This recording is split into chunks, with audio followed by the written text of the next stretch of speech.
Olá a todos, professor Celso novamente falando com vocês, bem-vindos aí a mais um Quarto de Sabedoria, hoje dia 1º de maio de 2026, né? Hoje feriado, né? Dia do Trabalho, Dia do Trabalhador, então parabéns a nós trabalhadores que tanto nos esforçamos aí nessa vida para tentar garantir um sustento decente para a nossa família, né? Infelizmente o Dia do Trabalho tem sido deixado de lado, né? Porque as pessoas acham, né? Pelo menos aqueles que são os líderes pensam que estão fazendo favor dando emprego para as pessoas, quando na verdade a riqueza do empresário é feita pelo trabalho de nós, humildes trabalhadores. Né? Mas um dia eles entendem tudo isso. Não todos, claro, né? Mas boa parte do empresariado pensa isso, né? Empresariado, sei lá. Bom, enfim, deixa para lá. Caso você não seja inscrito, por favor, considere fazer a sua inscrição. Vou ficar extremamente honrado com isso. Tá? Na minha última verificação, são 1.580, então muito obrigado, né? 1.580 inscritos. Muito obrigado aí pela sua inscrição.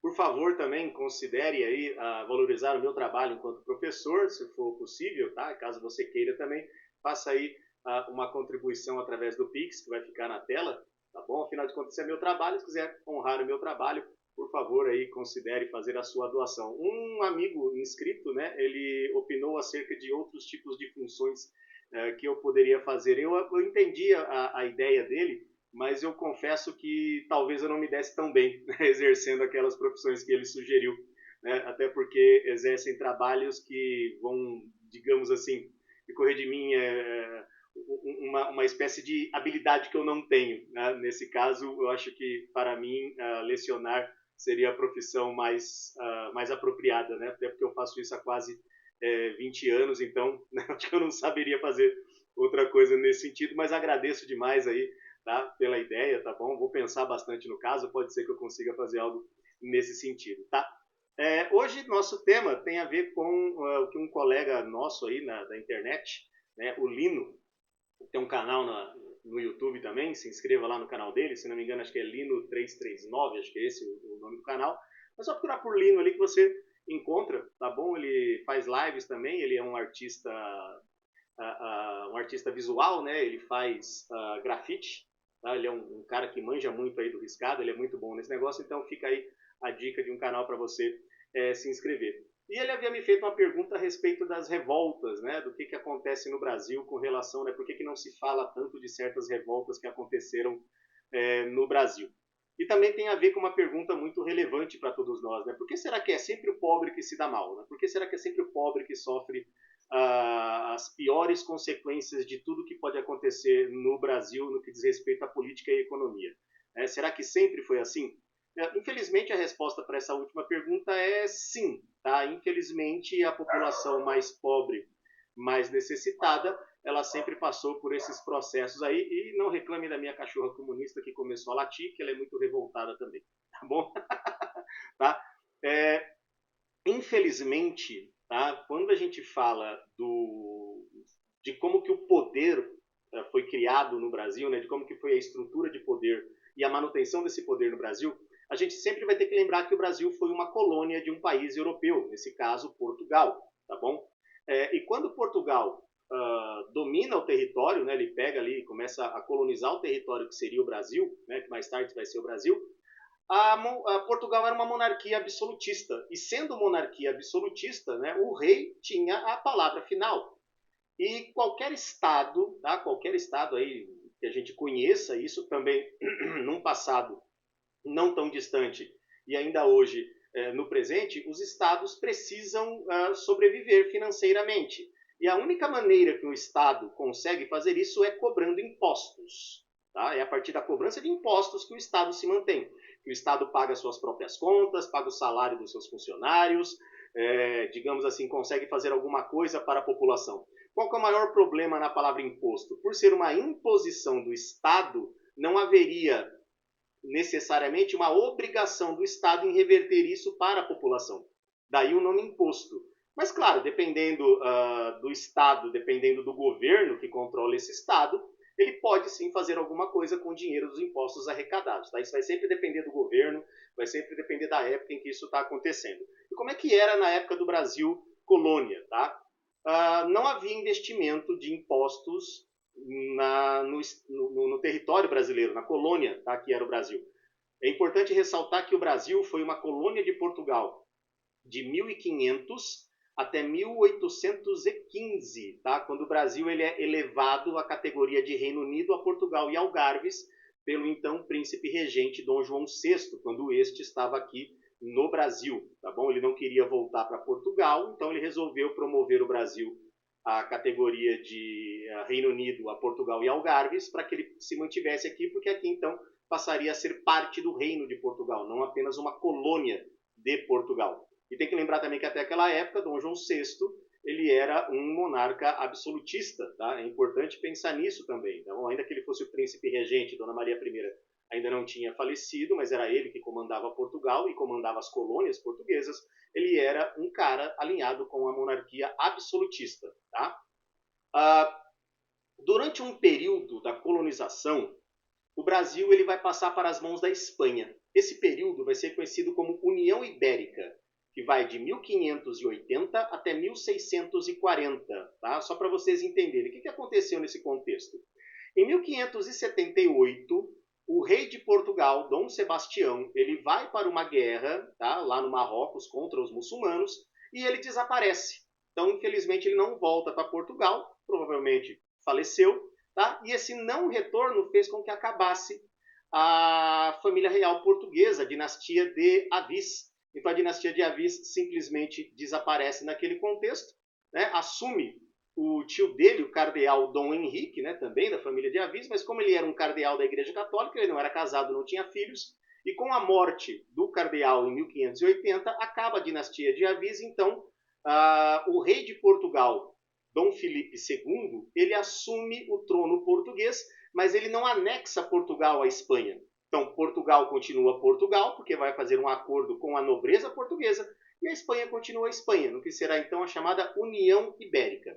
Só que nesse caso, a União Ibérica era administrada pelo rei da Espanha. Inicia-se aí aquilo que a gente vai conhecer na história como a dinastia filipina. Então vai ser o Filipe II da Espanha é o Filipe I de Portugal. Tá? Isso vai acontecer até 1640, com o governo de Filipe III de Portugal, né, Filipe IV da Espanha. Tá? E aí então vai acontecer uma revolta em Portugal, e aí a dinastia de Bragança sobe ao poder, e aí encerra-se então, né, depois a Espanha vai reconhecer a dinastia de Bragança como uma nova monarquia portuguesa, então acaba a União Ibérica. Durante esse período da administração espanhola no território brasileiro, a Espanha administrava ali, né, daquele jeito, recebia os impostos, estava tudo bem. Só que, quando a dinastia de Bragança chega ao poder, Portugal precisava, digamos assim, recuperar digamos assim, o status que havia perdido e a grana que havia perdido. Então, obviamente que nesse caso, cobranças de impostos começarão então com mais frequência. E é a partir daí que surgem as revoltas nativistas. E é nesse contexto que eu quero falar para vocês, galera, o seguinte: quando a gente fala de revolta nativista, tá, no Brasil, nós tivemos revoltas nativistas, revoltas separatistas e revoltas regenciais. Hoje a gente vai conversar sobre essas duas primeiras, as nativistas e as separatistas, tá bom? Num próximo vídeo a gente fala das revoltas regenciais. Revoltas nativistas, elas vão estar no contexto do fim da União Ibérica até mais ou menos 1720, tá bom? Então vai ser aquele período ali de 1640 até 1720, onde a elite local, as elites locais, elas começarão então a se preocupar justamente com o quê? Com o fato de que a coroa portuguesa estaria cobrando muitos impostos e não estaria olhando para aquela população. Só que nesse caso é um movimento da elite. Beleza? É a elite que se movimenta contra a coroa portuguesa, tá? Porque a elite queria uma certa autonomia e não queria ficar sempre pagando impostos. Não havia, nesse contexto das revoltas nativistas, a necessidade de separação com relação à coroa portuguesa, que já é diferente no caso das revoltas separatistas, que aí a gente já vai estar no contexto do iluminismo na Europa, ideias iluministas vêm para o Brasil, e um pessoal com essas ideias iluministas inspirados na independência dos Estados Unidos vão querer então a independência das suas províncias. A gente vai falar disso mais tarde, tá? Então vamos lá. Uma das primeiras revoltas nativistas que nós tivemos vai ser a aclamação de Amador Bueno, tá? Eu estou olhando a colinha aqui do lado. Tá? Nessa revolta de Amador Bueno, aconteceu na província de São Paulo, tá? E quando acaba o comando espanhol, os colonos aqui não queriam que isso acontecesse, eles queriam que a Espanha continuasse controlando a região e vão aclamar esse cara, né, o Amador Bueno, como novo, digamos assim, o presidente da capitania, né, o cara que seria o dono da capitania, exigindo que a Espanha continuasse tomando conta da província aqui onde hoje é São Paulo. Claro que ele não gostou nem um pouco disso, então ele vai na direção do Mosteiro de São Bento, se não me falha a memória, e lá, próximo ali a padres jesuítas, ele declara a fidelidade à coroa portuguesa. Claro, né, razões óbvias, ele não queria ser enforcado, então tem esse detalhe também, tá bom? Uma outra revolta também promovida pela elite vai ser a revolta da cachaça, que vai acontecer entre 1660 e 1661. Essa aconteceu no Rio de Janeiro. Então olha que doideira, né? Havia produção de açúcar, e da produção de açúcar existe um outro produto que é feito com ele, que é a cachaça, que é justamente o vapor dali da fermentação, né? Enquanto o caldo de cana ele é cozido, existe uma fermentação, então dessa fermentação aquilo tudo ali é levado a se formar um líquido, e desse líquido sai a cachaça. E a coroa portuguesa, então, começou a cobrar imposto sobre a cachaça. Até porque ela queria proteger a bebida que ela fazia em Portugal, que era do bagaço da uva, que era a bagaceira. Então, o pessoal, né, a elite açucareira, vai ficar chateada com essa taxação, tá bom? A população vai exigir o fim da taxa. Claro que nessa revolta vai haver ali uma pequena treta, né, entre o pessoal da coroa e o pessoal da elite. Nessa treta, a gente sempre tem que lembrar que quando há envolvimento de conflitos armados, a população pobre é a que pega em armas, enquanto o pessoal da elite é quem lidera, e a população pobre que pega em armas acaba sofrendo as consequências de serem ali feridos ou até mortos pelo exército do rei, tá bom? Outra coisa que aconteceu também foi a revolta de Beckman, tá? Dois irmãos, Manuel, se não me falha a memória, e Thomas Beckman, eles então vão fazer o seguinte, isso aconteceu lá no Maranhão. A gente está no contexto aqui do governo de Dom José I, e o Marquês de Pombal, né, o ministro de Dom José I, ele cria a Companhia de Comércio do Grão-Pará e Maranhão, que era a companhia que, de certa forma, organizaria o comércio na região e também teria o monopólio da venda de escravizados. Esses caras, né, o Manuel e o Thomas Beckman, né, se não me engano, Thomas ele era advogado, o Manuel ele era dono de engenho, se não me falha a memória. E eles então estavam tretando justamente por quê? Porque eles queriam comprar os escravizados por um preço mais em conta. E eles não conseguiam justamente porque a Companhia de Comércio do Grão-Pará e Maranhão fazia, de certa forma, uma intermediação da venda, então ela acabava lucrando mais do que os irmãos achavam que era merecido. E também havia uma outra briga, porque os irmãos Beckman queriam escravizar os indígenas, tá? E os jesuítas estavam protegendo os indígenas, né? Protegendo daquele jeito que eu já havia conversado com vocês em algumas aulas. Qual vai ser o resultado disso? Vai haver uma revolta, né? Vai haver uma revolta. Vão conseguir comandar a cidade de Belém por algum tempo, depois dessa revolta armada. Depois, no final, as tropas monárquicas vão debelar a rebelião. Um dos irmãos ele será preso, tá? E ele será enforcado. E o outro, indo para Portugal, ele acaba sendo preso também, e aí, no fim das contas, não dá nada. Percebam que nesse caso, no caso dos irmãos Beckman, nós estamos falando de pessoas que, a princípio, faziam parte de uma classe que lá no norte do país era uma classe que queria participar, de certa forma, daquilo que seria voltado à parte da grana no Brasil, tá? Mas eles não tinham esse acesso ainda, porque seria o que a gente entenderia hoje como uma espécie de classe média, tá bom? Não eram os grandes senhores. E também porque a região do norte do país ela era muito mais propícia à venda das chamadas drogas do sertão, né? Aquela coisa que tinha lá a canela, o guaraná e por aí vai, tá? Coisas desse tipo.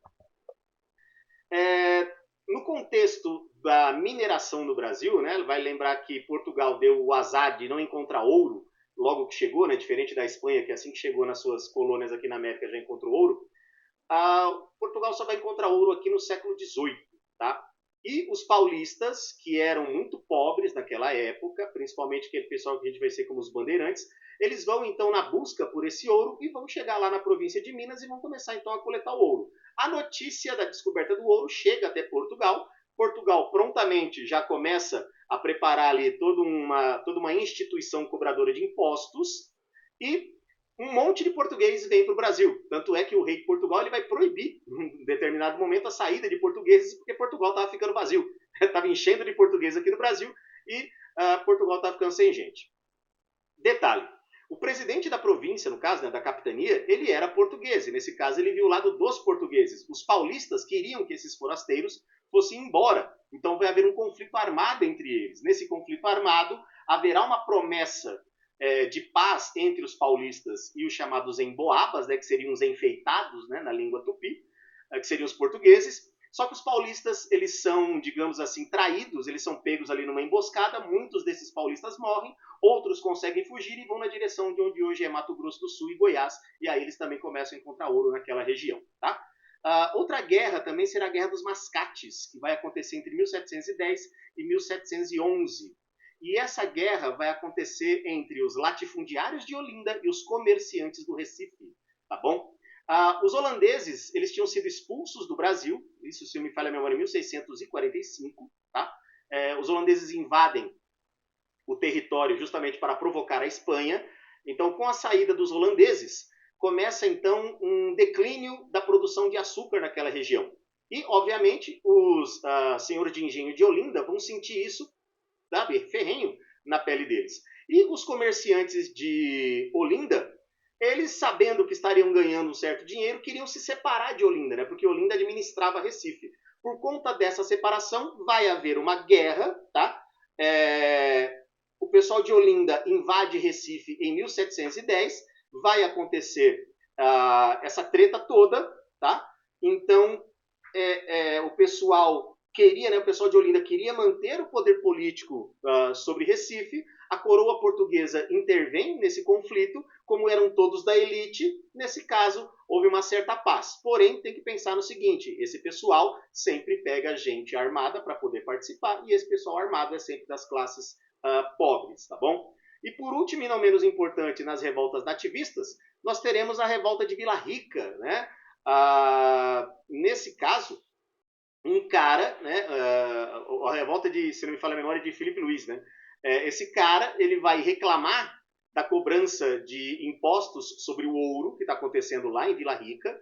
Ele vai exigir a não instalação de casas de fundição, porque só para caso você não saiba, né, quando o ouro ele era coletado pelo cara que estava na mina, esse ouro tinha que ser levado até a casa de fundição, onde esse ouro ele era derretido, era separado os 20% que seria o imposto da coroa, e o restante, né, os 80% que sobrava desse ouro, ficava então com o dono da mina, e esse ouro recebia um carimbo da casa de fundição, e Portugal ficava com a parte dele do imposto. Então você vê que era um imposto muito alto.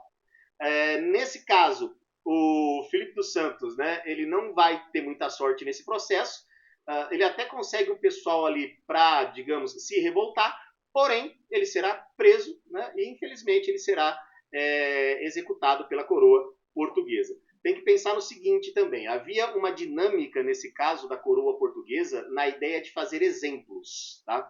Na maioria das vezes, tá? Não em todas, mas na maioria das vezes, quando havia a captura de revoltosos, né, de pessoal que era conjurado, ou seja, que era contra a coroa portuguesa, esse cara tinha que servir de exemplo. Então ele era executado em praça pública e algumas medidas eram tomadas após a execução, como, por exemplo, o esquartejamento do corpo desse cara e a exposição das partes do corpo desse cara na cidade onde aconteceu a execução, para fazer exemplos, para que ninguém provocasse a coroa portuguesa. Então percebo aí que o negócio era meio embaçado, tá bom?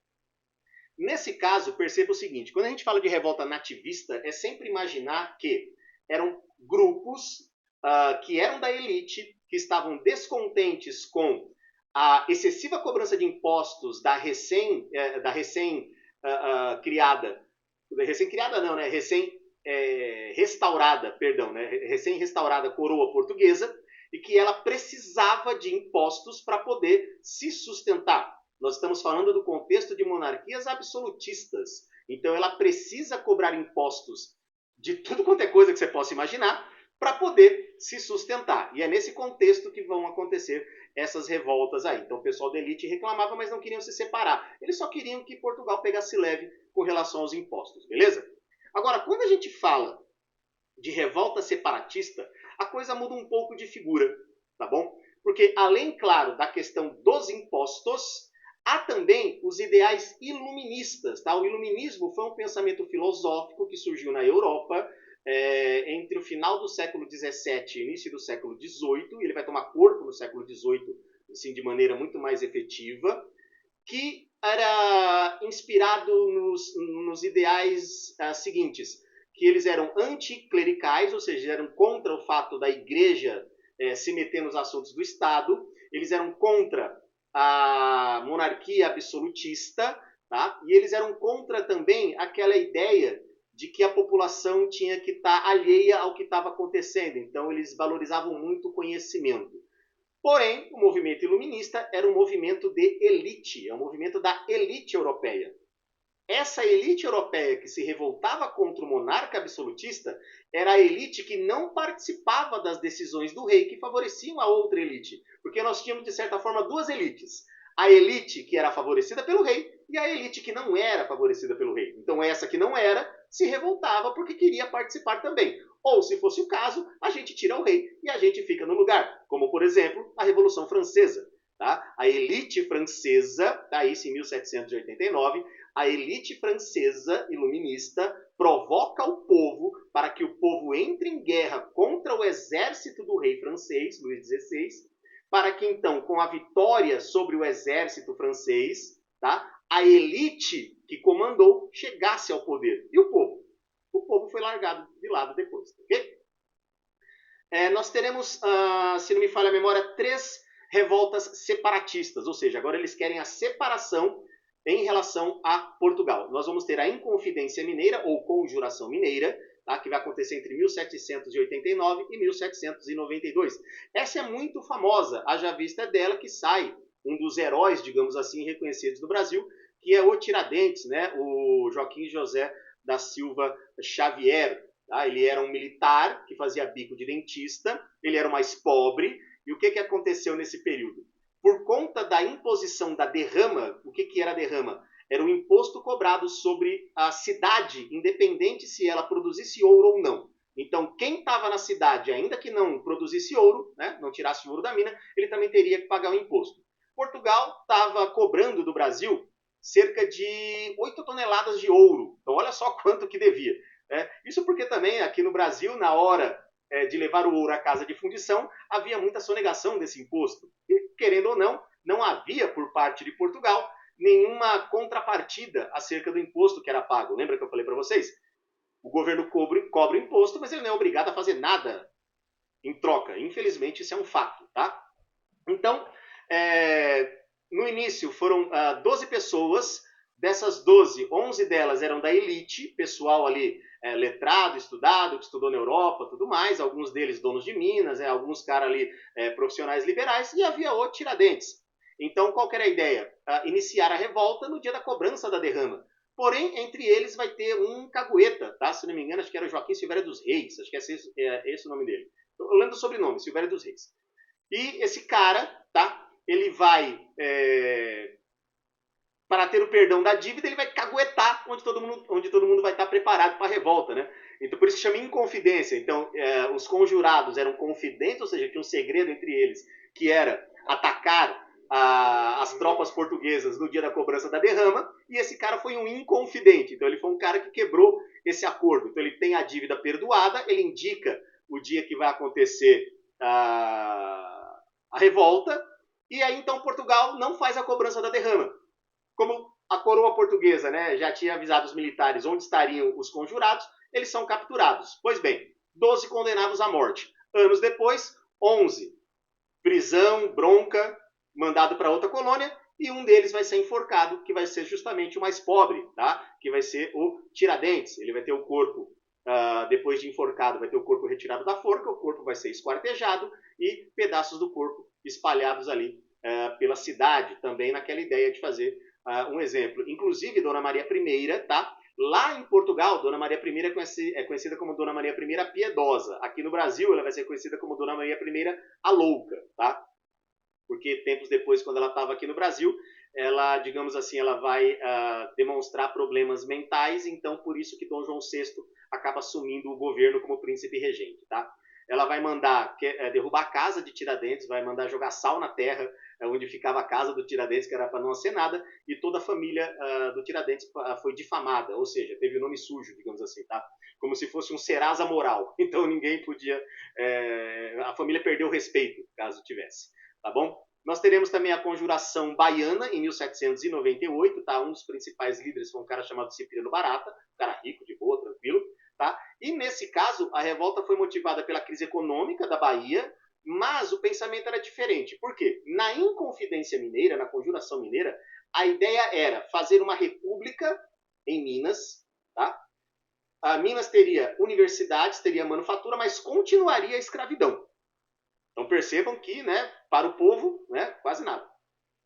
Já na Conjuração Baiana, por ser um local de forte presença de escravizados e alguns alforriados, a ideia era o quê? Que acabasse a escravidão também, tá? Nesse caso, eles defendiam liberdade comercial, aumento do salário dos soldados, fim da escravidão, porque eles queriam que fizesse uma república, que a Bahia se tornasse uma república. Nesse contexto, a coroa portuguesa vai intervir rapidamente, vai prender todo mundo que se envolveu com isso, e 4 ex-escravizados, se não me falha a memória, eles serão condenados à morte por enforcamento e também terão os corpos esquartejados e os pedaços do corpo espalhados pela cidade. Então percebam aí que o negócio não é muito fácil para esse pessoal. A última que a gente vai falar hoje, até porque vou tentar não passar de 30 minutos, é a Revolução Pernambucana, que vai acontecer em 1817, já no contexto da família real portuguesa no Brasil. A família real portuguesa veio para o Brasil em 1808, fugindo de Napoleão Bonaparte. Então vieram para cá, né, cerca de 3.000 pessoas da corte portuguesa. Era um monte de gente que não trabalhava e era sustentado pela coroa. Lembra? A cobrança de impostos servia para isso, para sustentar esse povo todo que não trabalhava, tá? Também veio para cá, né? Vieram para cá Dom João VI, príncipe regente, a esposa, Dona Carlota Joaquina, o filho mais velho, Dom Pedro, tá? Que vai ser o futuro Dom Pedro I do Brasil, e também Dona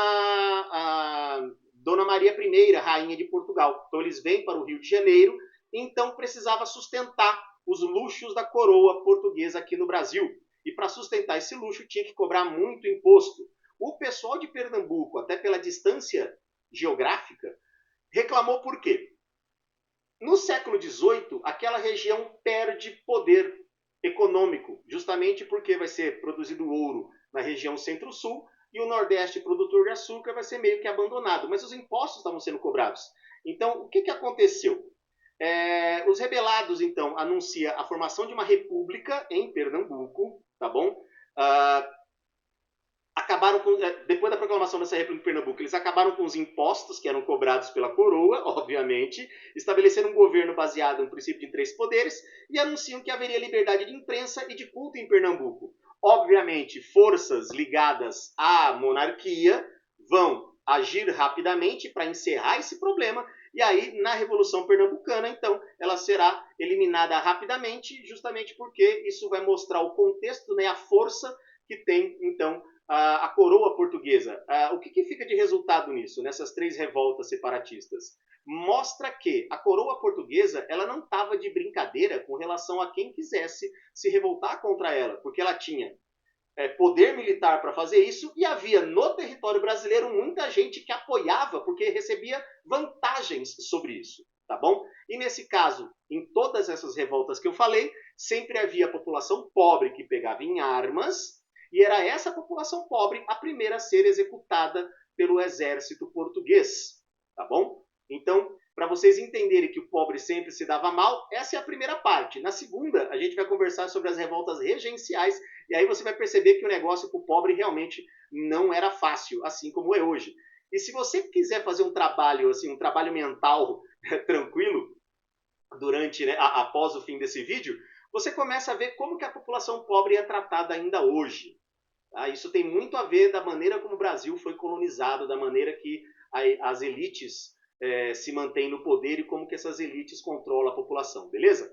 Galera, 30 minutos. Obrigado mais uma vez aí por ter assistido esse vídeo. Caso queira, faça seu comentário aí, fique à vontade, mas sempre com educação, porque é assim que a democracia funciona, tá? Curta, compartilhe e comente. Se quiser também valorizar o meu trabalho, honrar o meu trabalho, faça aí a sua doação através do Pix. Se não der, tudo bem, basta curtir, compartilhar e comentar. Beleza, galera? A gente se vê numa próxima. Forte abraço para vocês.